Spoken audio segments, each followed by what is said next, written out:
दोस्तों, आज हम आपको एक ऐसी कहानी सुनाएंगे जो एक राजा के दो बेटों और उनकी सौतेली माँ की है, जिसमें दर्द, प्रेम और संघर्ष के भाव हैं।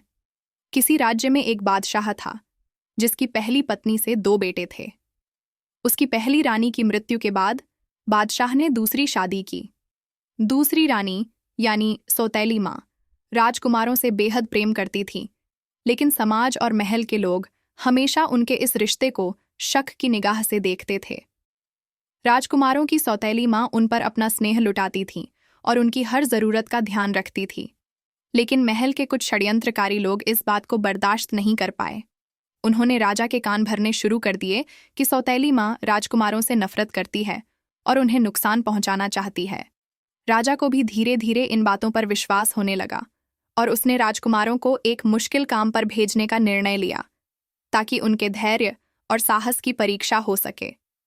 राजा ने उन्हें एक ऐसा कार्य सौंपा जो लगभग असंभव था और जिसमें उनकी जान भी जा सकती थी। जब सौतेली माँ को इस बारे में पता चला तो वह बेहद दुखी हो गई। वह जानती थी कि अगर राजकुमारों को कुछ हो गया तो उसे दोषी ठहराया जाएगा।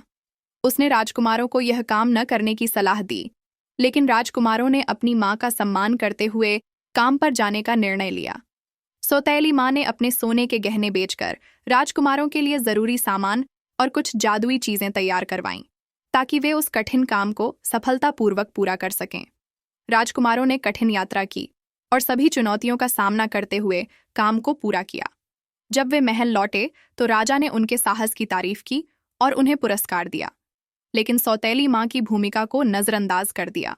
राजकुमारों ने राजा से कहा कि उनकी सफलता का असली श्रेय उनकी सौतेली माँ को जाता है, जिसने उन्हें न केवल सामग्री रूप से बल्कि भावनात्मक रूप से भी तैयार किया।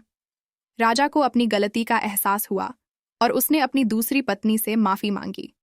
कहानी का अंत सुखद हुआ। राजा, सौतेली माँ और राजकुमारों के बीच एक मजबूत पारिवारिक बंधन बना। यह कहानी हमें यह सिखाती है कि प्रेम और विश्वास हर रिश्ते की नींव है और बाहरी लोगों की बातों में आकर हमें अपने परिवार के साथ अन्याय नहीं करना चाहिए। इस कहानी में सौतेली माँ का दर्द, उसकी समझदारी और उसके प्रेम की शक्ति को दिखाया गया है, जो अंततः परिवार को एकजुट रखती है।